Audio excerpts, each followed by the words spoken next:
Hi guys, so I heard about Paris Milan and I looked her up because I heard she talks a lot about biracials or mixed people, whatever.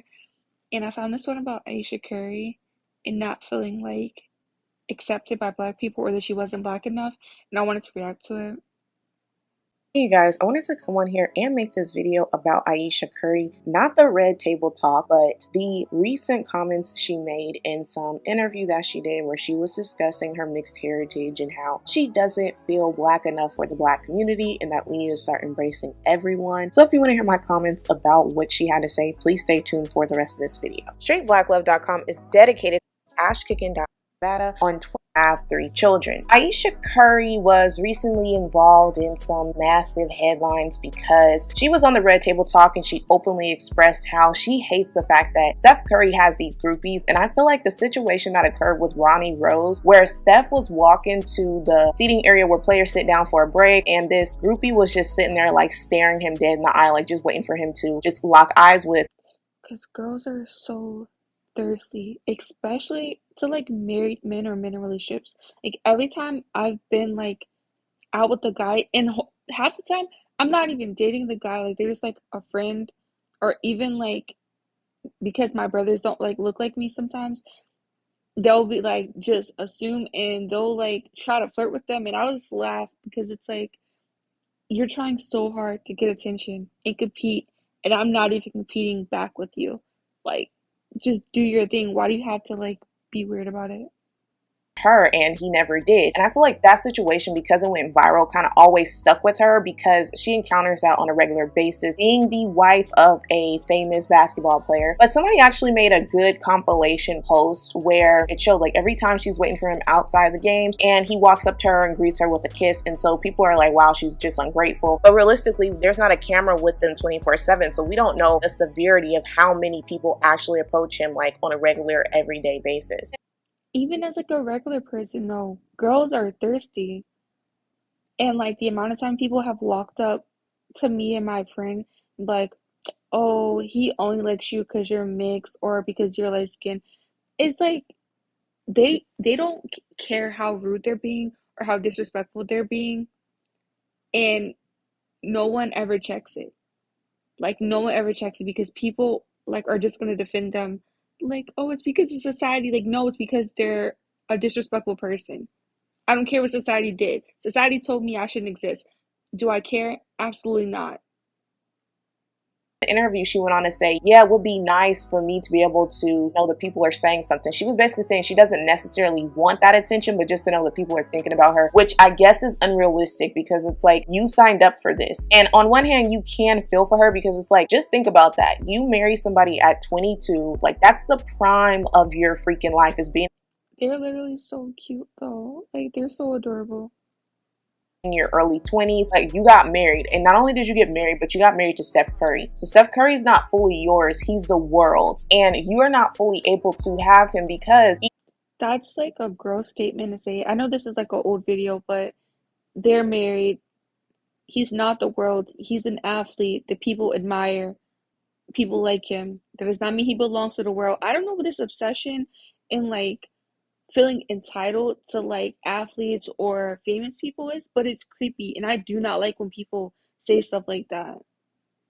in this profession where the schedule is very demanding. If he's not at practice, he's probably in a business meeting. If he's not in a business meeting, he's probably having to engage in some philanthropic work. I can understand what she means is that my identity is pretty much relegated to just being a mommy and a wife, and I'm really only known because of my husband. That would take a toll on someone's ego. And also, I think on the flip side, you have to look at it from a colorism standpoint. Like I've been telling you guys, with some lighter skin or mixed race women, when they're not getting the same level of attention that they're used to getting, it makes something in them snap. Not only did it Oh my God.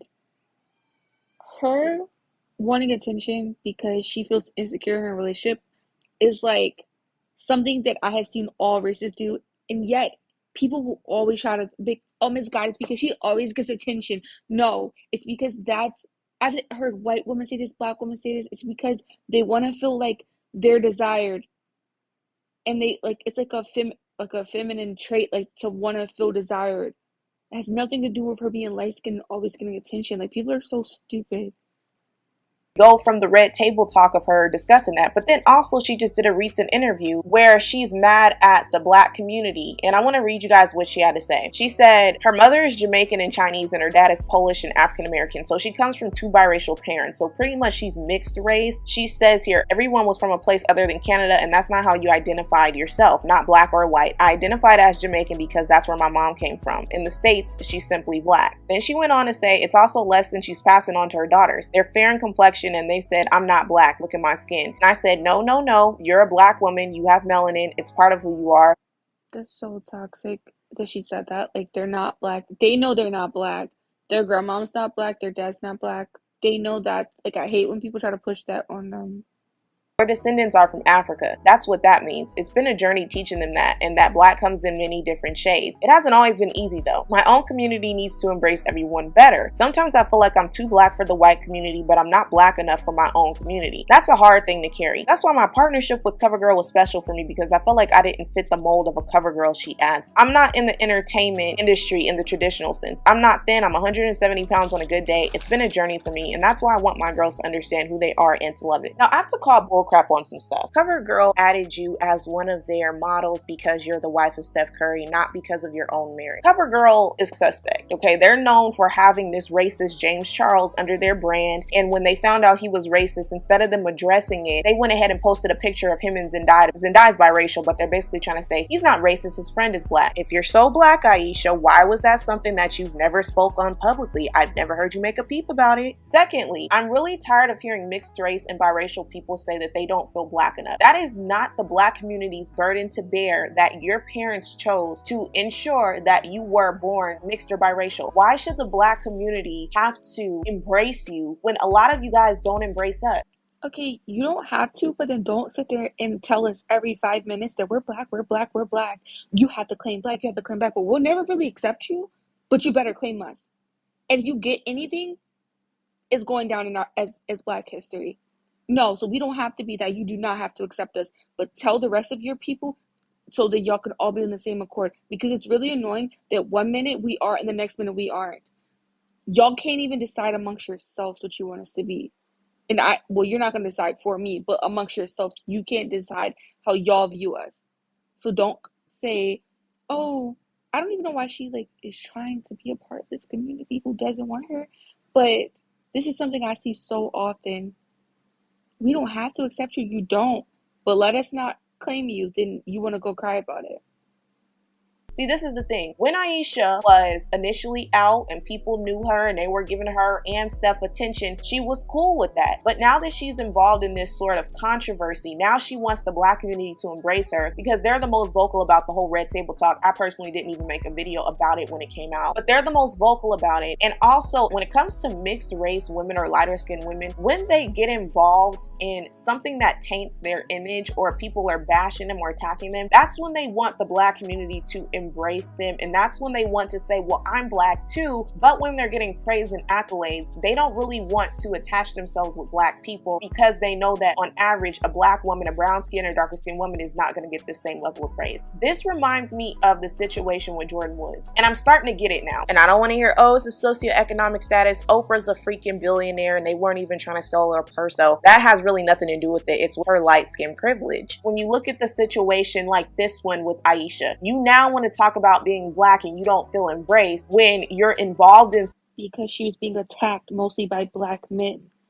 Like, let's not pretend that we didn't see Twitter, who was mostly black men, saying, she not even that cute, she not even this, she not that, knowing dang well if she was in the hood, they would be harassing her every day.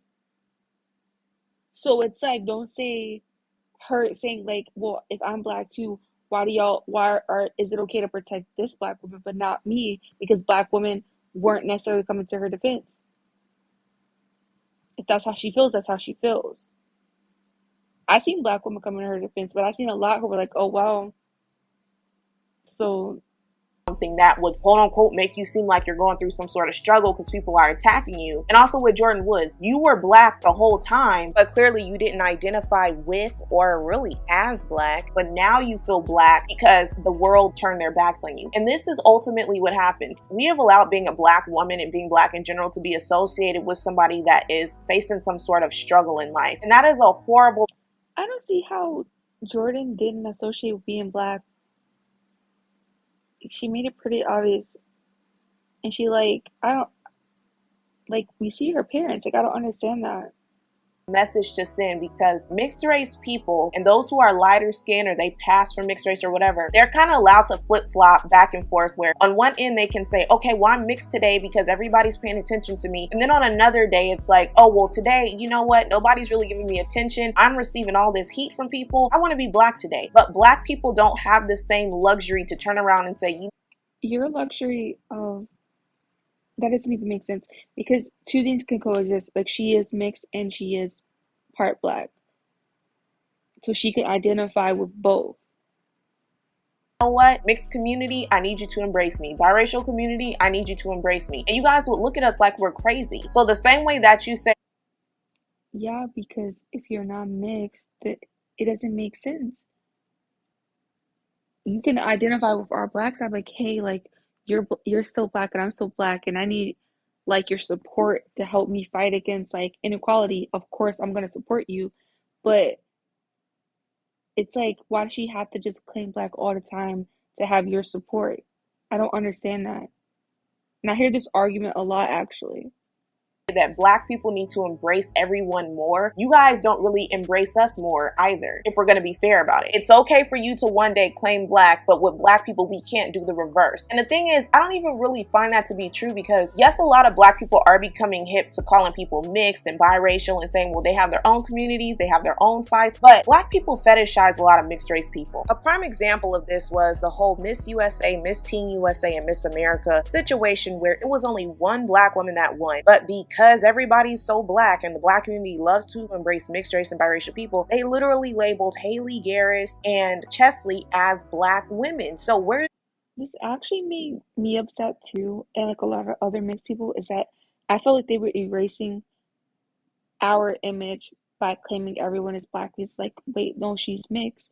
Claim her as mixed, or both of them as mixed. But people were like, no, but she's still black because black comes in all colors. You're still black. I'm like, so it's funny how when we like win stuff, they want to claim us all of a sudden. this we don't embrace everybody and we need to embrace them better stuff coming from? I feel like we've done too much. All you hear is some of us praising y'all over their own darker skinned kids, putting y'all on these pedestals, treating y'all better than we treat our own that actually look like us. So what more do you want? I'm not really sure what's going on with Ayesha, to where she just seems like she's never satisfied. This is the mantra. That gives more fetishization than like acceptance. Because even guys who fetishize us, that doesn't necessarily mean they accept us, because they'll say like, "Oh, but you ain't black," as like an insult to like keep us in our place. So just because they maybe admire our beauty above yours, I guess you're saying, but that's not like, it's not the same as like, I'm feeling pain. That's just like beauty. It doesn't really matter. Mentality that you create when you place these women in a position of prestige based upon their appearance and not based upon their character, and then they get to a point to where they're never going to be satisfied. Nothing we do will ever be able to please her. Nothing anyone does will ever be able to please her. And that's where black people need to check themselves in understanding that we have got to stop putting these people in an elitist standpoint simply because of their phenotype, because it looks as close away from you as possible. That's disgusting, it's abhorrent, and you're only breeding self-hating kids. Start judging people based on their character. When she was talking about her kids not feeling black, I had to do a video with my nephew about that, because these kids at a young age are starting to look at themselves and understand that even they realize they're different from average looking black people and they don't feel black. And the thing is, society a lot of the time won't treat them the same way that they treat average looking black people. So They won't treat us that way, but the thing is, even in her kid situation, when they say they're not black, they get like shamed for it. by either their mom being dumb and doing it or by the black community doing it. So it's like what, like they can't win or lose. Like you guys, they're gonna be mad either way. Why don't we stop making them feel as if they're better than average looking black people and start treating everyone the same? You treat your brown skinned, dark skinned kids the same, treat your mixed race, biracial, lighter skinned kids the same, and these problems won't happen. I feel like we over embrace people that are mixed race, people that are biracial, or even light skinned black people, and it's up to the black community to change that behavior, because you're only going to breed a child that is going to have a sense of entitlement, and it's going to look bad on your end that you didn't raise them to understand that they should be treated as equally as everyone else. So anyways, you guys, please let me know. But that's literally what Aisha was asking for. She was asking to be treated equally. Like, protect her like y'all say that you're going to protect black women. And she didn't feel like you guys were. I personally did see a lot of black women standing in her defense, but I did see a lot who weren't. They were like, oh, well, light skin problems, light skin tears, all that stupid mess.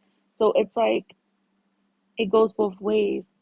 If you're going to treat them equally and protect her just like you would protect someone else who's going through that who's black. You feel about Ayesha Curry's comments. Do you agree with her that the black community needs to start embracing everyone more? Please make sure you like, comment, subscribe, and share, and I'll talk to you guys in my next video. Bye!